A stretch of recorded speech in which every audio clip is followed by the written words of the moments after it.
ഞാൻ ഈ വർഷം കണ്ടതിൽ വെച്ച് one of the best Indian action മൂവിയാണ് കിൽ. ഒരു വേറെ ലെവൽ സിനിമ. അതായത് ഒരു ഇന്ത്യൻ മൂവി എന്ന് പറയുമ്പോൾ അതിന് ഒരു വയലൻസിനൊക്കെ ലിമിറ്റ് ഉണ്ട്. അത് കഴിഞ്ഞിട്ട് സെൻസർ ബോർഡും കട്ട് ചെയ്യും, അല്ലെങ്കിൽ ഡയറക്ടർ തന്നെ പറയാം ഓക്കെ നമുക്ക് ഇത്രയും കാണിച്ചാൽ മതി. പക്ഷേ ഈ ഒരു മൂവിയിലോട്ട് വരുമ്പോൾ അതിനെല്ലാം ടോട്ടലി ബ്രേക്ക് ചെയ്തിട്ട്, അതായത് ഭയങ്കര റോ ആയിട്ടാണ് എല്ലാ കാര്യങ്ങളും എൻ്റെ മൂവിയിലെ വയലൻസ് കാണിച്ചിരിക്കുന്നത്. ഈ വയലൻസ് ഇഷ്ടമുള്ളവർക്ക് ഒരു വമ്പൻ ട്രീറ്റ് തന്നെയാണ്. അല്ലാതെ മറ്റേ ലോല ഹൃദയങ്ങളും അല്ലെങ്കിൽ ബ്ലഡ് കണ്ടാൽ കറങ്ങി വീഴുന്നു, അല്ലെങ്കിൽ വയലൻസ് എനിക്ക് ഇഷ്ടമില്ല, ഞാൻ ഫീൽ ഗുഡിൻ്റെ ആളാണ്, സോ അങ്ങനത്തെ ആൾക്കാരൊന്നും തിയേറ്ററിൽ പോകാതിരിക്കുക. കാരണം സിനിമ സ്റ്റാർട്ട് ചെയ്ത് ഒരു 10-20 മിനിറ്റ് കഴിയുമ്പോൾ തന്നെ ക്യാരക്ടേഴ്സും സിറ്റുവേഷൻസ് ഒക്കെ സംസാരിക്കുന്നുണ്ട്. പിന്നീട് അവിടെ നിന്ന് തുടങ്ങും. ആ ഒരു ഇന്റർവെൽ പോർഷൻ വരെ സിമ്പിൾ ആയിട്ടുള്ള നമ്മൾ സ്ഥിരമായിട്ട് കാണുന്ന ടൈപ്പ് ഓഫ് കാറ്റഗറിയിൽ വരുന്ന ഇതൊക്കെ തന്നെയാണ്. നമ്മൾ ഓക്കെ ഫൈൻ എന്ന രീതിയിലായിരിക്കും. പക്ഷെ ആ ഒരു ഇന്റർവെൽ ബ്ലോക്ക് ഒരു കിഡിലോ ഐറ്റമാണ്. അവിടെ നിന്ന് തുടങ്ങും സിനിമ.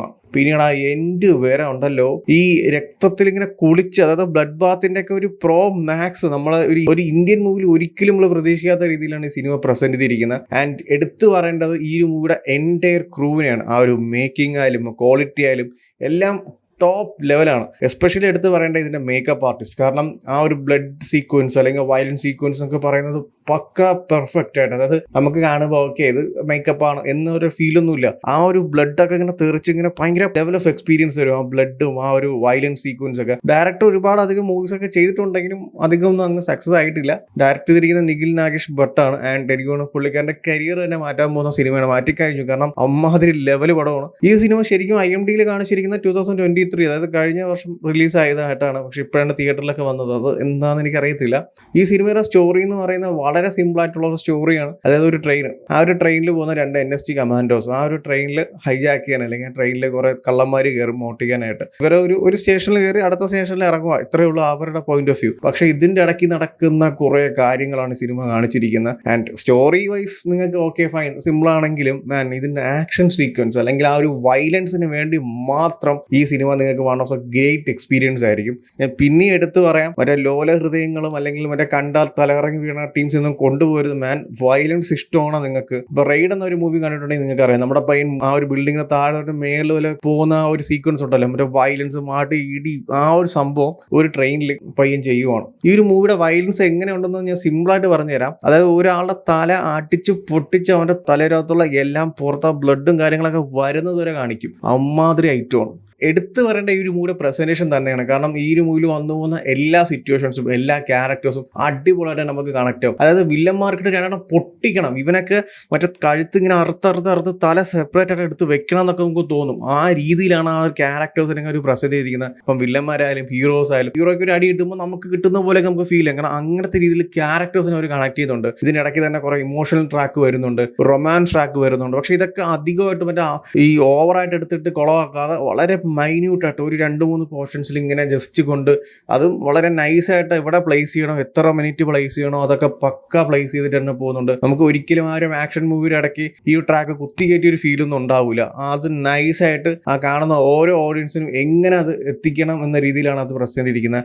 ആൻഡ് എസ്പെഷ്യലി വയലൻസ് എന്ന് പറയുന്നത് മാൻ സത്യം പറയാലോ, റിയലി എൻജോയ് ദാറ്റ് മൂവി. എനിക്ക് വയലൻസ് ആക്ഷൻ ത്രില്ലറൊക്കെ എനിക്ക് ഭയങ്കര ഇഷ്ടമാണ്. അത് നമുക്ക് മറ്റൊരു ഫീൽ വരും. നമ്മളെ രക്തമൊക്കെ തിളച്ച് അവനെ എടുത്തിട്ട് അടിച്ച് പൊട്ടിക്കണമെന്നൊക്കെ തോന്നും. ആ രീതിയിലാണ് ഈ ഒരു ക്യാരക്ടേഴ്സിനെയും ബാക്കിയുള്ള കാര്യങ്ങളൊക്കെ സിനിമയിൽ പ്രസന്റ് ചെയ്തിരിക്കുന്നത്. ആൻഡ് എസ്പെഷ്യലി ഇതിലെ ക്യാരക്ടേഴ്സിന്റെ പെർഫോമൻസ് എടുത്ത് പറയണം, എല്ലാവരും അടിപൊളിയായിട്ടാണ് ചെയ്തിട്ടുണ്ട്. ഇതിലിപ്പോൾ നമ്മുടെ ഹീറോ ആയിട്ട് പറഞ്ഞ ലക്ഷ്യ, പുള്ളിക്കാരൻ ആദ്യം ഞാൻ വിചാരിച്ചു ഓക്കെ ഫൈൻ, ആ ഒരു ക്യാരക്ടർ അപ്പിയറൻസ് വരുമ്പോൾ പുള്ളിക്കാരൻ സാധാ പയ്യൻ ഒരു ആർമി ഓഫീസർ എന്ന രീതിയിലാണ്. പക്ഷെ പുള്ളിക്കാരൻ ആ ഒരു ആക്ഷൻ സീക്വൻസിലോട്ടൊക്കെ ഇറങ്ങുമ്പോൾ ഉള്ള ആ ഒരു ക്യാരക്ടർ ട്രാൻസ്ഫോർമേഷൻ അല്ലെങ്കിൽ ഫിസിക്കാലും പുള്ളിക്കാരൻ്റെ ആക്ടിങ് ആയാലും എല്ലാം അടിപൊളിയായിരുന്നു. ആൻഡ് നമ്മളെ വില്ലനായിട്ട് വരുന്ന നമ്മളെ രാഘവ് എന്ന് പറയുന്ന മിക്കവർക്കും അറിയാം, നമ്മളെ കോക്രോച്ച് ആണ്, ലൈക്ക് ഒരു സ്ലോ മോഷൻ കിങ് എന്നാണെങ്കിൽ പറയാം. നമ്മളെ ഇന്ത്യ ഡാൻസിലൊക്കെ വന്നിട്ടുള്ള ഒരു വില്ലൻ. അതായത് നമുക്ക് അവനെ എടുത്തിട്ട് കൊല്ലണം നമുക്ക് തോന്നും, നമുക്ക് ഫീൽ ചെയ്യും. ആ രീതിയിലാണ് അവന്റെ ക്യാരക്ടർ പ്രസന്റേഷൻ. അതുപോലെ തന്നെ ഒരു വില്ലൻ സൈഡിൽ വരുന്ന ഒരുപാട് ക്യാരക്ടേഴ്സ് അവരെല്ലാം അടിപൊളിയായിട്ട്, അതായത് നമുക്ക് ഭയങ്കര വെറുപ്പ് തോന്നും. ആ രീതിയിൽ എല്ലാവരും നൈസായിട്ട് തന്നെ പെർഫോം ചെയ്തിട്ടുണ്ട്. ആൻഡ് നമ്മൾ ആശിഷ് വിദ്യാർത്ഥിയുണ്ട്, നമ്മളെ മുളംകുഴിൽ സഹദേവൻ, CD മൂസ, പുള്ളിക്കാരൻ ലൈക്ക് നൈസ് ആയിരുന്നു കേട്ടോ.